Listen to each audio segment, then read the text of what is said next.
Welcome to the Week in Review. I am Mamadou Mbouch. As usual, every week we take 10 or so headline-grabbing stories and sort of try to sink our teeth into them and probe and provide context and analysis around these stories.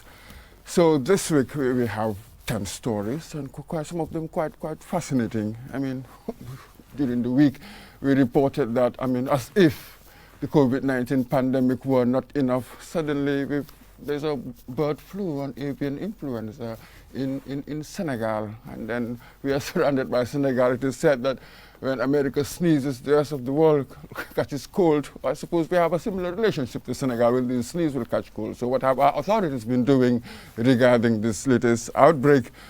And in our courts, we've got civil society organizations, 2 or 3 of them. They filed a motion to the Supreme Court, what they call an amicus curiae brief, because they want to influence certain key decisions in the country. Recently, the National Assembly members have given themselves $54.4 million in loan. So some of these people are challenging it. They want to challenge it in the courts. We'll go into that story. And the GTTI, one of the earliest formed technical institutes in this country, can you believe it, celebrated something for the first time during the week. And of course, we also had the inauguration of Joe Biden. These and others are some of the stories that we'll be going through today on the Week in Review. And to help me digest these stories is Mr. Sana Kamara. Welcome to the Week in Review. Sana, you worked at the Office of the President for over 2 years. So, you've been in journalism for more than 20 years. Tell us a bit about yourself. Thank you very much, Mr. Mbouch. It's an honor to be here. Yes, there is not much to say about me except that 20 years, it's definitely a long time to be in journalism. In my own context, it's both inside the Gambia and outside the Gambia. I lived in exile for 3 years. I traveled to the Netherlands at the ICC. I happened to be one of the journalists that covered the trial of former Ivory Coast President, Laurent Gbagbo, so I have a fair understanding of the international justice mechanisms. Locally too, I had an keen interest in reporting migration as well as trafficking in persons, among others.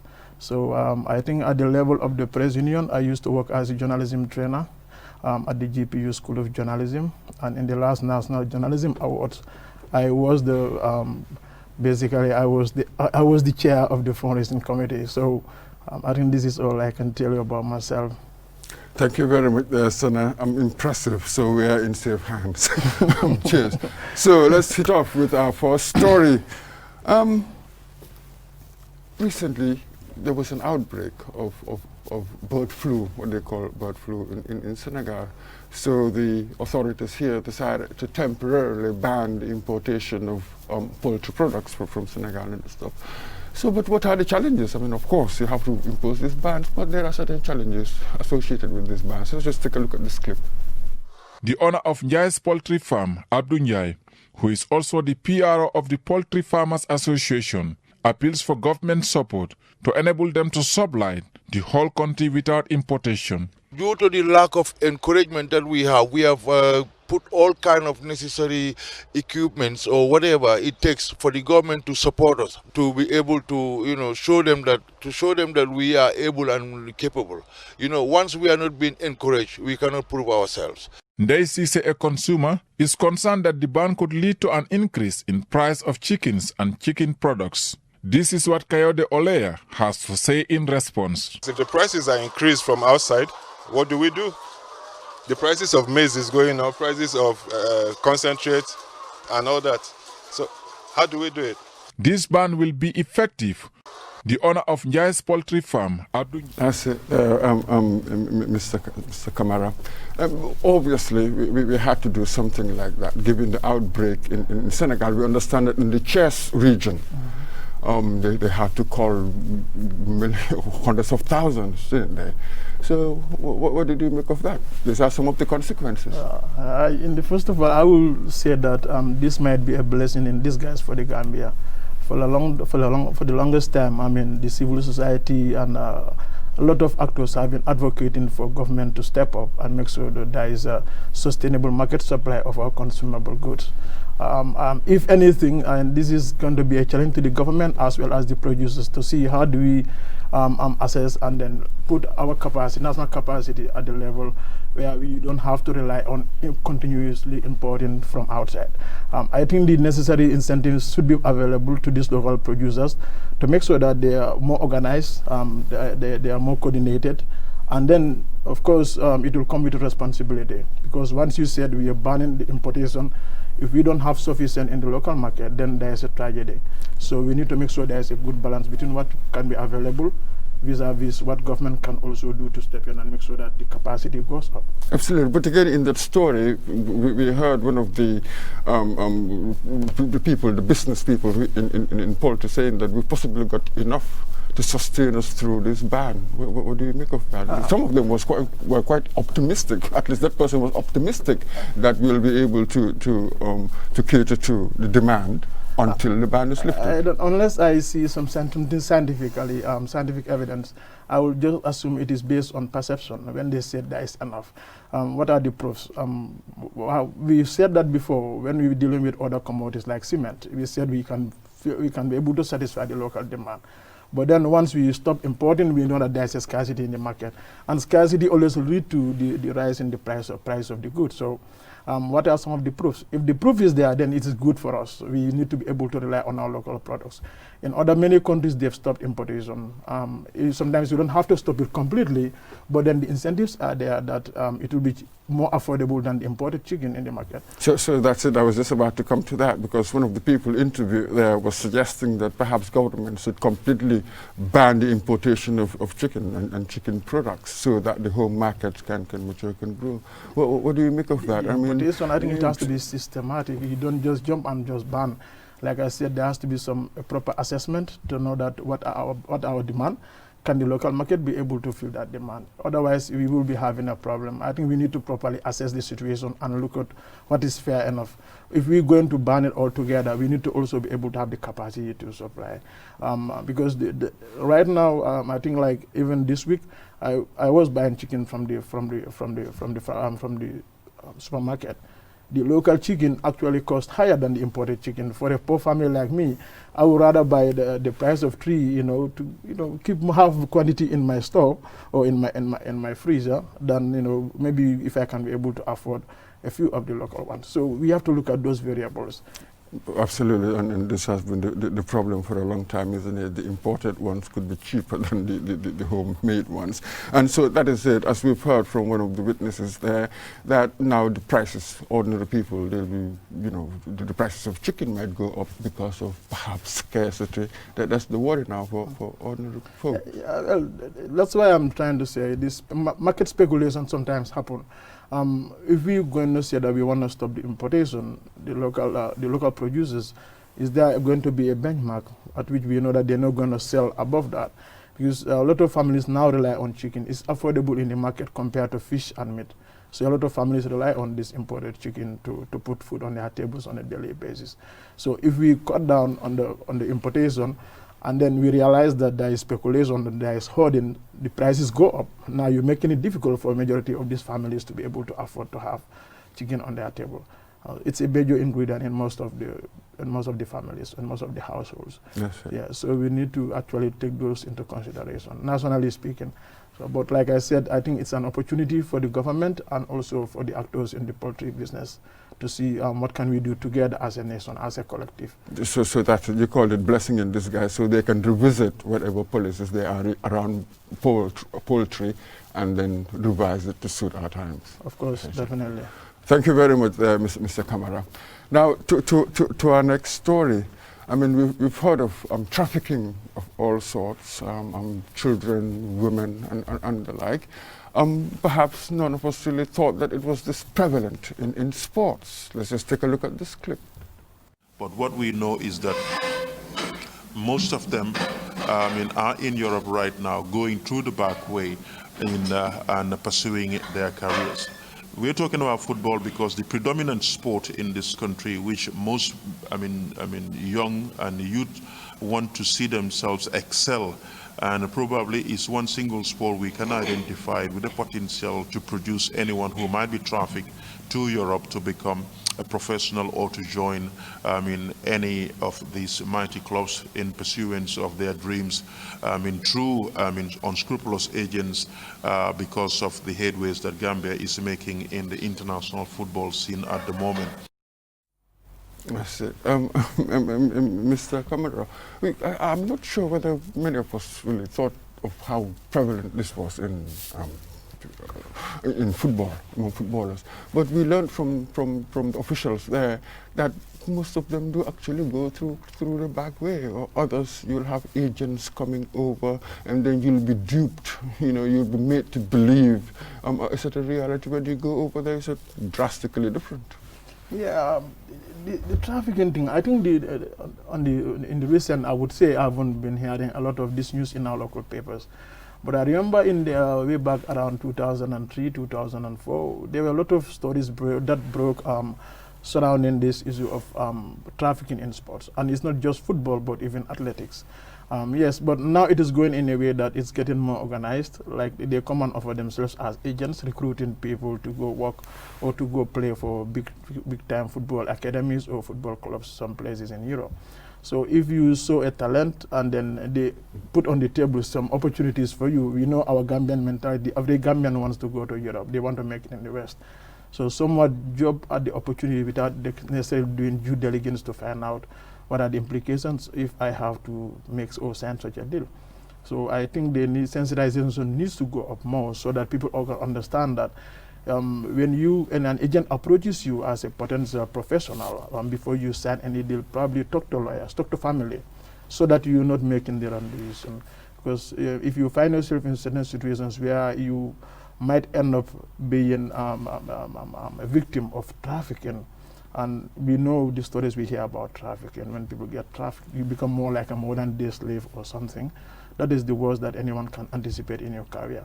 So absolutely. But here one would have thought that agents, when you come, perhaps part of the regulation would be that you approach the club. Shouldn't it work that way? Perhaps you approach the club instead of the individual. I mean, what do you think? Yeah, it depends. I think the clubs are there. Yeah, that's one way that you can do it. The professionals actually want to go through the clubs, but there are others who work with other local agents here who don't want to go through the clubs. So, but is there a legislation or regulation that that forces them to go through the clubs? That's just the question that we should be asking. But otherwise, because if you are a foreign agent, you come into a country, you don't just come and you start going around. Of course, you work with local agents here. So they have people that they're working with on the ground. So those are the people maybe pointing to some directions and this stuff. And then we look at the clubs, some talents that we've seen recently propping up in Europe, they were never playing for any clubs in the Gambia here. These are talents that just came from the grassroots and up. In the Gambia here, probably they didn't have the avenue to showcase those talents, or maybe the system we have in place wasn't showing this or wasn't identifying this kind of talents. It is only when they go out there, they've been identified, then we make an effort to go after them and make them part of the national footballing system we have in place. But most of them, before they left this country, they were never shown to us as talents in football. Absolutely, and recently we've seen stories where those who went back way sort of went over there and played football in the leagues, and of course we're sure that a lot of them couldn't get there. So now perhaps the Gambia Football Federation, what do you think they can do in these circumstances? I think football, or most of the games are modernizing. And then one thing I've realized about this country, we tend to be overtaken by events. Most of the time, we are not catching up with the rest of the world. As football is evolving, so we must also evolve to make sure that we are at par with what goes on. There are best practices when it comes to recruitment in football. Football academies, what kind of standards they have to meet. If there are people coming to agents coming to recruit from the country for potential professionals, what are the avenues that they must follow? So I think it's an opportunity also for the Gambia Football Federation. If they don't have the policies right now or the regulations, start working towards that to make sure that whoever is recruiting professionals or any talented footballers from here, not just football, but any kind of soccer or any kind of sports. Yes, there are laid down policies, organizations. Exactly. Yeah. There are laid down policies and regulations that they have to follow. Absolutely. Thank you very much there, Mr. Kamara. Now to our next point. During the week, the National Assembly Select Committee for Lands and Regional Government met with certain CEOs of area councils, regarding the auditing of these councils, whether they've been submitting their reports to the Auditor General for auditing. Let's just take a look at what's been happening there. The chairperson of the Select Committee, Honorable Amul Nyasi, congratulated the area councils for what he described as a historic achievement. The fact that the National Audit Office have confirmed that for the first time, the National Audit Office have received from councils what is called a financial statement, I think it's something that you should be proud of. It's not us. We are there to serve as watchdogs. Mr. Kamara, what do you make of it there? We have the chair there, Amul Nyasi, Mr. Amul Nyasi.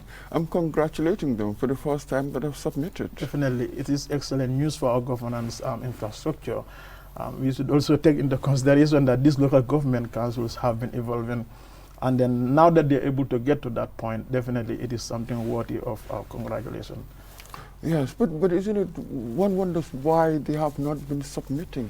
Isn't it quite curious? Because perhaps if one doesn't deal with that, then maybe there might be a relapse. One wonders why. What do you make of that? The Local Government Act, I think, clearly stipulates that there has to be audited accounts of the council every year. What happens with sometimes is that even if there has to be a system that ensures that once this auditing is done, it is submitted to the proper accountability mechanism, like in the National Assembly, for example. In fact, I think it's not just the National Assembly. Once this auditing is done, it needs to be made public. The councils are run at the behest of taxpayers. We pay our compound rents, we pay taxes in the markets every day, we pay taxes all around to make sure that the councils are there to provide services. So at the end of every year, once this auditing is done, and then either it goes to the National Assembly or not, it needs to be made public. It needs to be made available to the press. We need to look at these services. What are we paying for? What are we lacking? So there has to be that kind of public scrutiny of this auditor report. And like the Honorable said, now to be able to provide it on time to the National Assembly, I think that is a good improvement in terms of that accountability mechanism we have in place through the Local Government Act.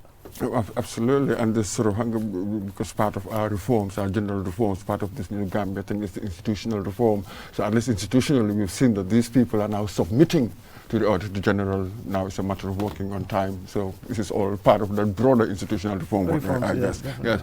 Thank you very much there, Mr. Kamara. Now we'll go for a short break. Stay right tuned. We'll be back.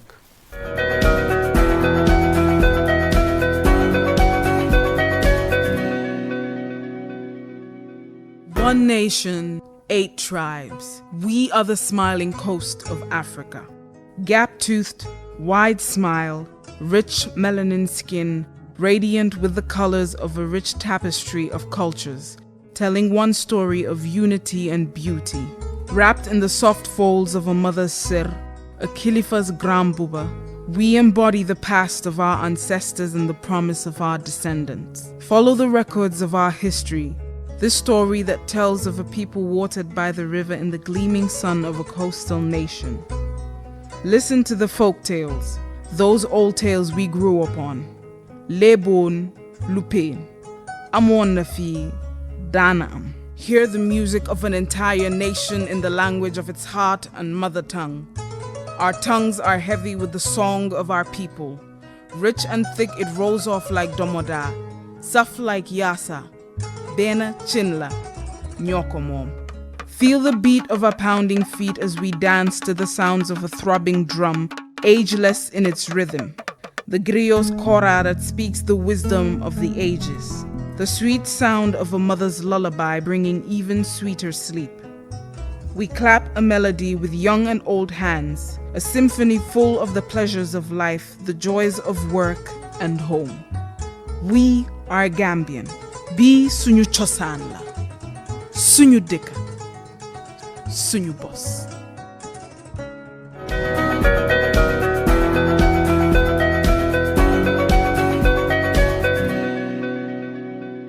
Hello, Welcome back. If you're joining us for the first time, you're watching the Week in Review, our weekly review of the news stories of the preceding week. I am Mamadou Mbouch here today, and I have in the studio Mr. Sana Kamara, who will help me digest some of these stories. So, Mr. Kamara, let's go on to our next story. During the week, it was reported that a couple of civil organizations have filed a motion of what they call amicus curiae to the Supreme Court against the clerk of the National Assembly and the Attorney General. Just take a look at this clip. A legislative decision is being challenged by two civil society organizations, namely Gambia Participates and the Center for Research and Policy Development. Their lawsuit is a reaction to the NAM's decision to allocate a $54.4 million loan scheme for themselves. The plaintiffs are seeking the court to make a declaration that the National Assembly acted beyond its powers when it took that decision. The case is before the Supreme Court to rule on whether the National Assembly, in voting for the loan, thank you very much. Mr. Kamara, Sana, what did you make of that whole story? Yeah, technically, I don't know. I don't know if we can discuss details of this case since it's already before the courts. But then on the periphery, we can see the good thing that's happening to what we said is the new Gambia. Now we know that the courts are independent. Anyone who feels aggrieved by this one of any power players can go to court and try to seek the blessing of the court in trying to set the limits of those powers that we have vested in this elected or public officials. So this, I think, is no exception, and I think it's a good initiative. It's, for me, I see as something that is pioneering. I tend to believe that one of the ways that we can put check on the people in office, in public offices, is to use the courts. The courts are there for all of us. Whether you are a voter or you are just an ordinary taxpayer on the street, the court is there for everybody. If you feel that the public offices are overstepping their powers, you should be able to go to the court and seek the blessing. And the court, and if you go to the Supreme Court, their primary task is to interpret these laws and see whether or not they go in line with the Constitution or not. So it's a very good thing. We have to just thank the two civil society organizations. I'm sure they've got the backing of all the others out there, and then to be able to make it to this to the court to challenge the decision of the National Assembly. Yes. In allocating this amount. Well, it's a huge amount. 54 million is a huge amount to the National Assembly. Absolutely. I'm a civil society activism, and I understand that even the other group activists have also joined them. Applied to join. Yes. So this 54 million, what do you think make of it? I mean, surely. My take as a citizen, not without prejudice to the court, my take as a citizen, I think the timing would be wrong if you ask me. They could have done this just as soon as they were changing certain powers that the executive wield over them. Because I see it in the context of strengthening the institution of the National Assembly. When you talk about the National Assembly, it's just the members who are just elected in and out of office. There's a whole secretariat who are there running the day-to-day errands of the National Assembly to make sure that the people's representatives are able to do their jobs effectively. What are the incentives do they have? Are they just going running around with their basic salaries, or do they have access to car loans? Do they have access to housing loans? Of course, the general civil service, we know that there are housing loans available to the civil servants. There are car loans available to the civil servants. There are civil servants who are getting up to 500,000 car loans, compound loans. So why not the National Assembly? But that is my opinion, and I think the timing might be wrong, because this is election year. We are 1 year to the election, and people's political sensitivities are so high right now. So whatever step that you want to take, people want to analyze and interpret and make sure that it is not some kind of scheme to waste national resources. So in that context, we need to just watch out. But if they had done this, let's say, when they came into office newly, we would say, well, it's part of the wider scheme to strengthen the National Assembly so that they are not vulnerable to bribes. They are not vulnerable to other kind of blackmails and stuffs. Because if I'm a National Assembly member and then I have a wider responsibility, not just my family, but there's a whole constituency behind me, and I continue to live in rent for 4 to 5 years while I'm serving public office, and at the end of the term, I'm thinking of how do I retire back home. If I don't have access to housing loan or compound loan, I mean, No, I don't know. That's some of the things that I'm considering. Absolutely. But you've mentioned here the problem, of course, that others have pointed out, that the timing, given the COVID-19, so much of the resources have been shifted to deal with that. There isn't much money. We are in an emergency. Perhaps this could have waited. Like I said, the timing is just the bad side of it. Where we're talking about the immigrant, but also let's consider there are already positive sides of the COVID. This year we've seen GRA collecting $11 billion. It's unprecedented. They've never done that. Their target was 10 billion despite the COVID, but they surpassed that by 1 billion. So the COVID might also be a blessing. We've seen remittances. It is gone very high. It used to be 38 or something. This year it's gone to 48%. Of the GDP. So the COVID, of course, it's affected other areas like tourism, of course, needed income. So there has to be a balance. We are making positives here, but how do we use that one to shield or to offset the losses we're making on the other side? For example, in the areas of tourism, in the areas of also needed revenues, for example, in certain areas. The area councils, we are yet to see what is their projected income for this COVID period, 2020. How does it impact on them? But basically, we need to make an overall assessment of our losses. Of course, there was projected assessment done by Ministry of Finance before with the support of UNDP, but now that we've got to this age and we've already gone into 2020, we need to look back and see how did those projections, how did they work in our favor? Which ones actually did not work in our favor? How do we adjust as a nation? Yeah. Absolutely. We understand that the courts will decide on this on the 26th of January. We'll see what they decide. Even though in the previous motion of a similar kind, I think in the Yankuba Toure case, they granted leave for this motion, amicus curiae motion. We'll see what happens. Okay. Thank you very much there, Mr. Kamara. Now to our next story. The civil society organizations, they've been, in a workshop, in a training program to help them in project management and effective communications and the like. This is all part of the wider strategy, the wider training, so that we'll be able to effectively manage climate change. Let's just take a look at this clip.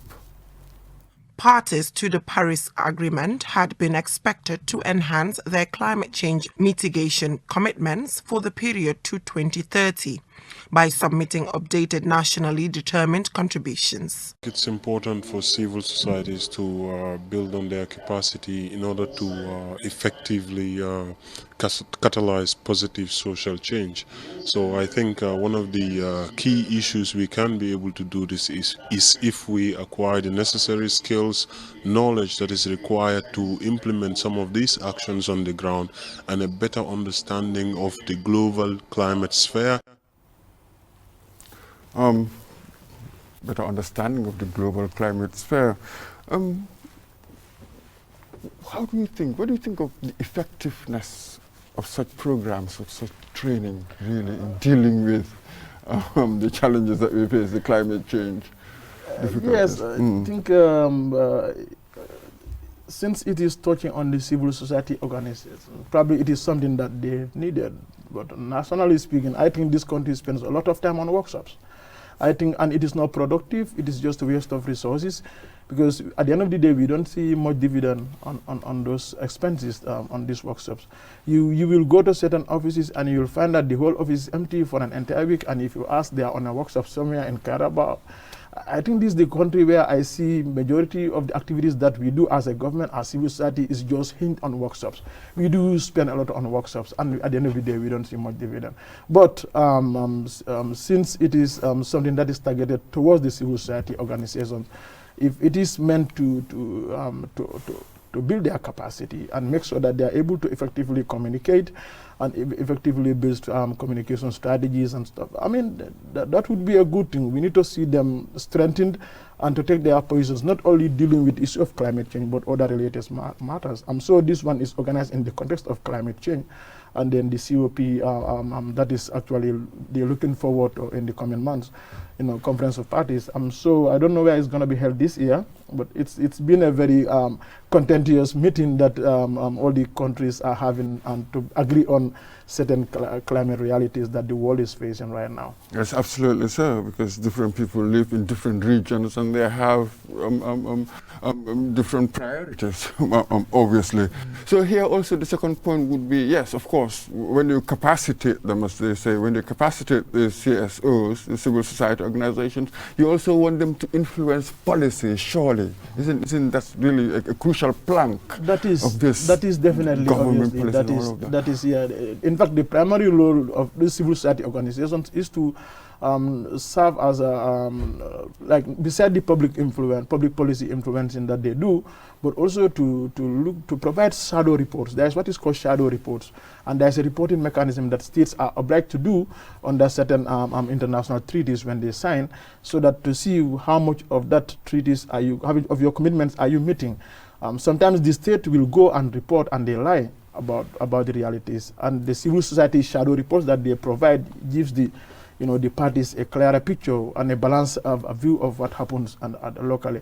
So we've seen that happen not only in climate change but also in other international treaties. And then so definitely the civil society plays a very crucial role in this whole conference, or in this whole climate conferences and climate treaties. When it comes to implementation, when it comes to meeting certain national and international standards or commitments. So obviously, so that makes this sort of training, for instance, here very, very important. Very important. CSOs are so crucial to our defense. Yes, mechanism. And in the Gambia, I know that the state actually is usually the primary duty bearer when it comes to this commitment or fulfilling the commitment that they sign.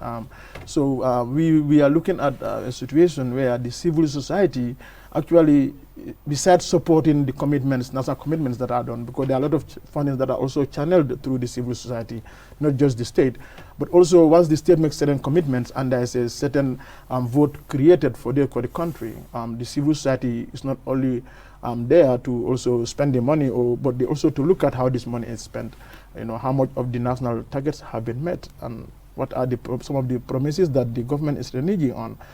So there is also a kind of a balanced kind of role that they play alongside government. It's a significant pillar in our democratic process. Thank you very much there, Mr. Kamara Amsana. Now we move on to our next story.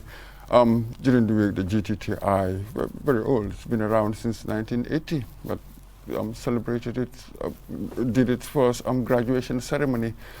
Here we listen to the ex-president of the Students' Union, Gita Gomez, telling us why technical education matters. This country's development, this country's forwardness will never be realized if technical education is not taken seriously.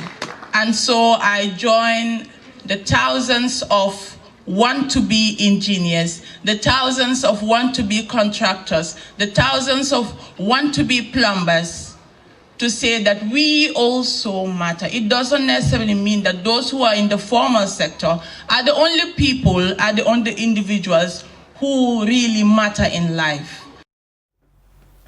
Yes, Senator. One wonders how come. That's one, but now it's quite trendy for institutions of learning to have graduations. I mean, when you go to school, my son is 7, and even 7-year-olds have graduations now. When we were younger, it wasn't like that at all. You might have a passing out. We used to call it passing out ceremony, but the grand word graduation, that was really for university. What do you make of this? Yeah, in fact, I was going to ask, why is it the first time that they doing the graduation ceremony? Perhaps it may be deliberate on their side as a way of promoting technical education in the country. Because the GTTI has been training technical skills for the country for a very long time, so many decades in the past. So if they were not doing that before, maybe now, because now they are also integrated into the University of the Gambia, or schools of engineering and art. So maybe it could be that, maybe it could be a deliberate way to also promote technical education, technical skills and education in the country. That's it. So that was my whole idea, because it wasn't like that in the beginning, so they'll never get used to it. But now it's a trend now, everybody's doing it, and of course the fact that they've been incorporated, as it were, into the universities. So now it has become perhaps relevant for them to do it. Yes, so, yes, so I guess so, yes. because I think under the Gambia Skills Qualification Framework, after GTTI, your diploma, you can go to university to do another 2 years or even more to get your bachelor's. So it provides a foundation for you to go a notch higher beside your diploma or higher diploma qualification. You can go to university to do another 2 years. So you get bachelor's in a specialized technical area of education. So I think that is a good thing, Mr. Mbuj. I would like to add that I think that the government needs to put a lot of emphasis on technical education in this country. We're doing a lot of academic training. Yes, the university is serving that purpose, but then we also realizing that a lot of technical skills are needed. Most of the time you go around, you look at the industries, they are basically more or less dominated by non-Gambians. So we rely on technical, outside technical skill sets to satisfy our national demand. The job market is there. You go to the factories, you go to most of these sectors, somebody will open up an industrial establishment, and most of the technical staff of that area or managers will have to be hired from outside and brought into the country. So we need to do more. I'm not saying there's not more being done, but we need to do more. In fact, the idea of having the college in Basse was so that the rural youths don't have to travel all the way to the cities just to get access to college education. Why don't we start having another GTTI in Janjambure?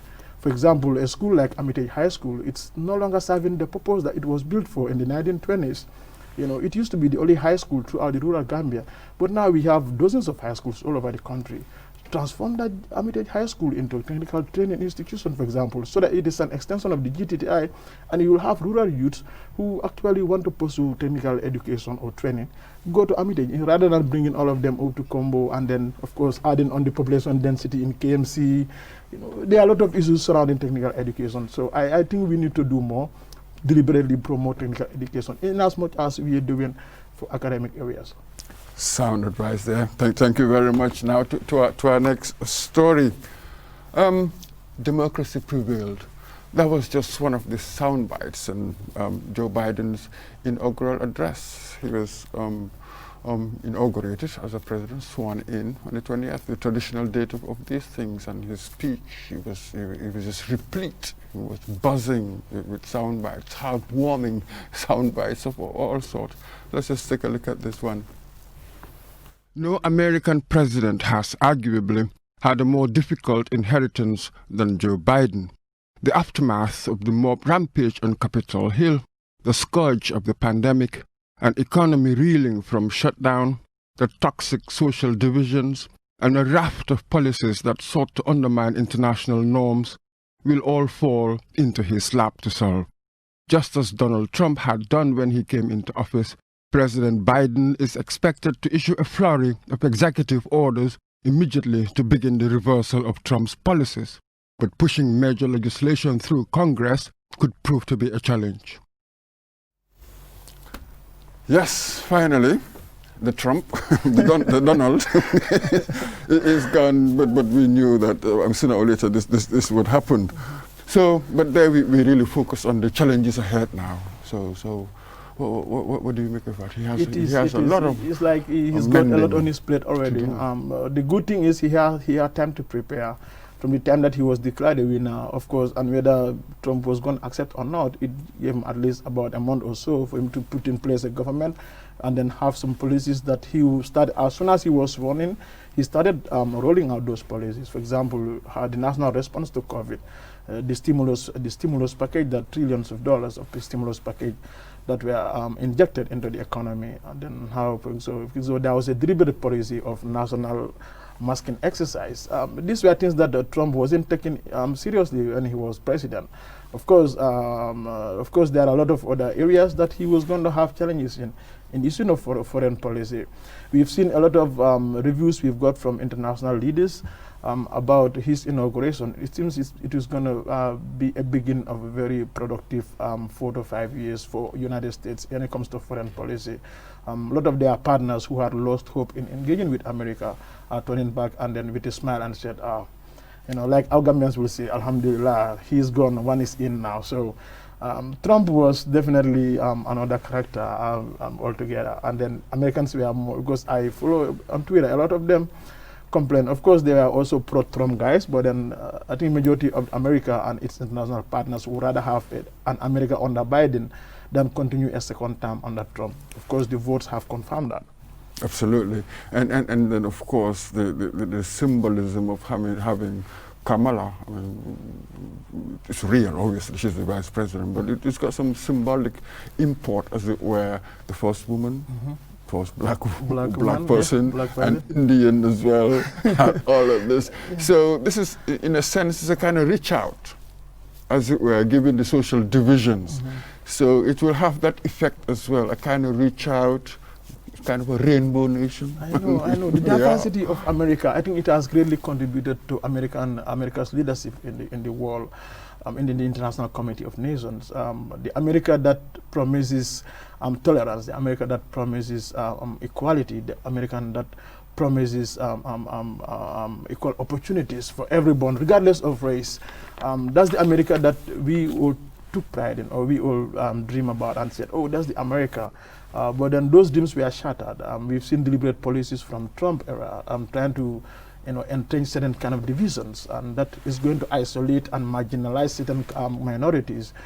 It is also going to make it very difficult for America to continue leading had they continued in pursuing those kind of policies in the global sphere. Thank you very much there, Mr. Kamara. Now, our next story, but before that we'll go on a short break. But don't go away. There's an entrepreneur in this country who can make chocolate. After this break.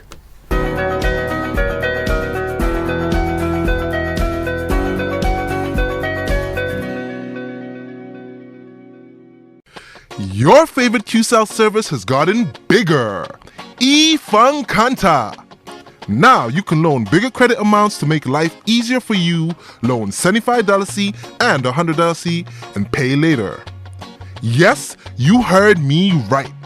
Get credit loan from $10C to $100C using eFunkanta by dialing *393#. Anytime you run out of credit, whether you want to buy Q-Power, browse the internet, make urgent calls, or send SMS.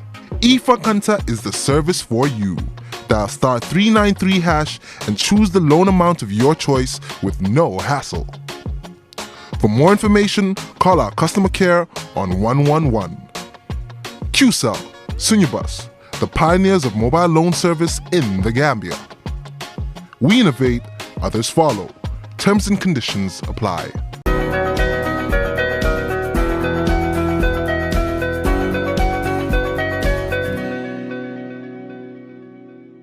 Hello, welcome back to the Week in Review.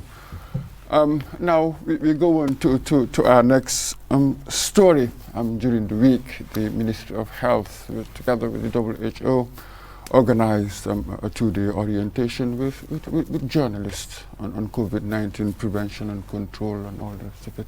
Let's just take a look at this clip. If you need information, material, always knock on our doors. WHO is here. We work with them to finalize the documents. Some of the materials we have there may be generic documents. We work with them to be able to make it to adapt it to our local situation. And Gassama has been very much helpful in that. And in fact, he's working, helping us to develop some of our materials into local languages. And I think this is something that we want everybody to understand. COVID has not gone yet. I repeat again, COVID has not gone yet in this country. So we want to remind the public that we should also ensure that anytime we go out of our houses, we need to put on face masks. Yes, COVID has not gone yet.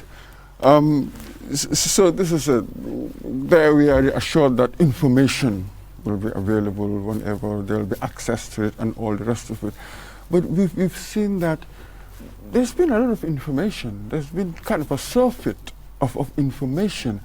But perhaps people keeping adhering to what we're hearing, the guidelines, that has been the problem. What do you think? Well, that's the Gambia. I had a friend said, Gambians, we are used to the whip. Otherwise people don't voluntarily want to oblige to certain. But this is something that is meant to protect the public. And protecting me against the virus, it's also protecting my family against the virus. If my daughter goes to school, she shares the classroom with other kids. At the end of the day, one of them happen to be carrying the virus. It's putting my daughter in danger. She comes home and the next minute I'm infected, my family is infected. My wife goes to the market, she's also spreading it in the market. So I think COVID is very real. We need to continue to take those safeguards. I'm happy that the policy is deliberate here at QTV. You can't enter this building without the mask.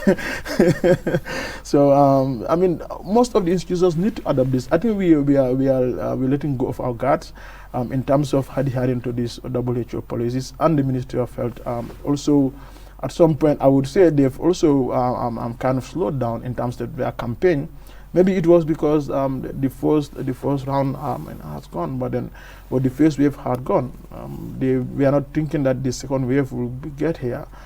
And from the latest information that I'm getting, the second wave would be here probably in the next 1 month. The doctors are already predicting in the next 1 month, the second wave will hit the Gambia.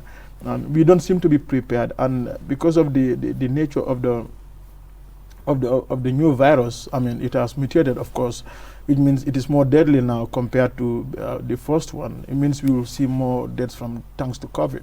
So yes, even though perhaps I may add this, that from the reports that we were getting from scientists, they said they've realized that this new strain, the UK strain, it's been reported, the Ministry of Health have informed us that there are two people with this strain. But what they've realized is that it's more transmissible, but not necessarily deadlier. that has been, from what we've heard from scientists, that they said it's more transmissible, but not necessarily deadlier. But again, given the nature of its mutation, that could happen. So one must be prepared. Of course, when they say it is not deadly, probably the context might be a bit different. In the West, we know the health systems are sufficient. The other scientists working around the clock. But we, on the other hand, how prepared are we? Our national health infrastructure, we've seen how proactive or how dormant they've been when we had the COVID, when we had the first wave here.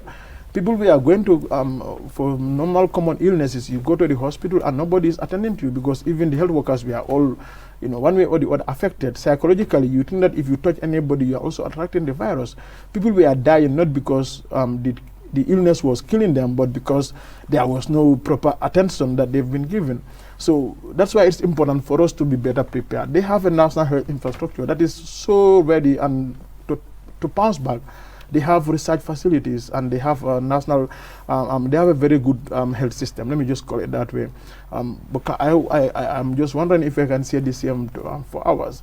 And then also we've seen the public attitude on how do we actually interact, without necessarily observing these guidelines. You go to the markets, you go to, in fact, we've seen a lot of political activities ongoing that are actually a great potential for a disastrous havoc to happen once this thing enters the country. So we need to be on the alert and make sure that we don't repeat the mistake that we saw in the first wave. Thank you very much. So the spread, we must constantly be spreading the message that we should still be very, very careful and follow the guidelines. Thanks. Next to our next story, it is said that cleanliness is next to godliness. But when you go to some of our markets and you just look around town, it's quite simply unbelievable. Let's just take a look at this clip. At the time, it was proposed, among other things, that a new water supply system would be installed to maintain a healthy and hygienic environment. However, the market has been grappling with the problem of waste management, a poor drainage system, and environmental pollution. The market is inundated with filthy, stagnant water containing sewage, insects, and garbage. Without no other option, vendors display their produce in this filthy environment. That's it, Mr. Kamara, that's the reality, and BRIKAMA fish market is no exception. Newspapers, journals have been reporting on this. Everywhere you go, you see it yourself. You don't even need to rely on the reports.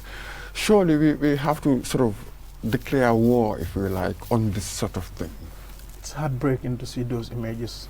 But it's even more heartbreaking for those who have to go through this every day to buy their daily foodstuffs for cooking, and those who go there to sell those foodstuffs. Of course, BRIKAMA Area Council has been grappling with a lot of challenges, but that notwithstanding, we cannot use that as an excuse to say, of course, nothing can be done about this. It's almost over 3 years now since they've taken office. We need to see more proactive approaches to how do we sort this issue out once and for all. This cannot continue like that. If we can borrow some cue from, for example, what has been done in Serekunda. We've seen a solution that was provided thanks to the intervention or partnership that was happened between the British High Commission and the KMC. Now there's a very decent fish market that has been provided there with a cold storage and all these stuff. I mean, it doesn't actually solve the issue of the dirt and the litter and all around, especially in the rainy season, but actually it has actually improved the situation. So I think BRIKAMA Area Council need to actually borrow some ideas from what KMC. KMC is not actually, because when I say the local councils are grappling with challenges, it's because of the look at their revenue base, you look at their recurrent expenditures. High percentage of their incomes are going into recurrent expenditures. So you look at the budget they have in terms of what they have for development projects. It's very minimal. They have to prioritize. But then there's this new partnership, public-private partnership. I think that's what KMC is doing. So BRIKAMA Area Council need to be, they need to learn certain things and they need to be proactive, because otherwise by next year they will have to go and face the electorates again. You promised 1, 2, and 3, and this election time, how much of it have you delivered? It will have some political backlash, yes. But overall it will also have continue to have some health consequences on the people who use the market, either to buy foodstuffs or to sell foodstuffs. Of course, and it's an eyesore even for the travelers. This is something that we don't want to see continue to happen in this country. I mean, it puts us all to shame in many ways. If you're a Gambian and you see this sort of thing, it puts us all to shame. Thank you very much, Mr. Camara. Now we go on to our final story. Well, a Gambian was given some seeds to plant cocoa seeds, and he planted the seeds. But then gradually he decided to add value. Let's just take a look at this clip. That demand from friends motivated him to produce more and more. People have always asked me, why are you doing this? First reason I'm doing this is pure passion. I love doing this. I mean, there's nothing better than taking something from a tree, processing it, having your kitchen smell like pure chocolate, licking your fingers dripping from chocolate. Who doesn't love that? And the fact that I can eat a healthy chocolate bar that I know came from organic cocoa with nothing extra added to it. I'm quite fascinating there. As I understand it, he makes chocolate in his kitchen. It's a bit like a cottage industry. I think that's what they used to call it. But the entrepreneurial spirit, perhaps, quite interesting. And the amazing thing about his story is that I heard the first one was made as a present for the wife, and then it was perfect, and then he said, okay, I have to go a notch higher, and then suddenly he's making it. I think there is a lot of assumptions in the Gambia that we can't grow certain kind of plants or crops here, and we've never tried it, and it's just so I said it's just assumption. Cocoa is a very valuable crop in the world market. And there is a lot of chocolate, of course, on the shelves around in the supermarkets that are imported from other places. Like I said, the Gambia is a small country. People say the market is small, but for all the Gambian businesses, I see a population of 2 million. That is a big market. That is a big market for any Gambian company to explore. Of course, beyond that, you have other markets, considering that the Gambia is a hub to West Africa. West Africa is 300 million population, so it's a bigger market. But first, the Gambian market alone, it provides a great potential for any of this. So people, Mr. Hoshaimi has to start actually providing his experience or sharing his experience with people who might be interested to explore, so that, because it creates a value chain from producers to those who are processing it and packaging, of course, and those that are marketing it. So I think this is excellent pioneer idea that he has, And if I were the president, someday when I become president, I'm going to, these are people that we need to recognize for bringing something that is dispassionating to our national thinking. Absolutely. How do we just think out of the box and then create something that everybody thought would have been impossible? Absolutely. And here the wider lesson, of course, is this. We all know, we are being told by economists that really you cannot have economic development unless you industrialize. Just relying on basic commodities to something it's not going to happen. So it's really high time we sort of cultivate the kind of entrepreneurial sort of resourcefulness, as it were, really as a nation. That narrative, we must constantly spread that narrative. Surely.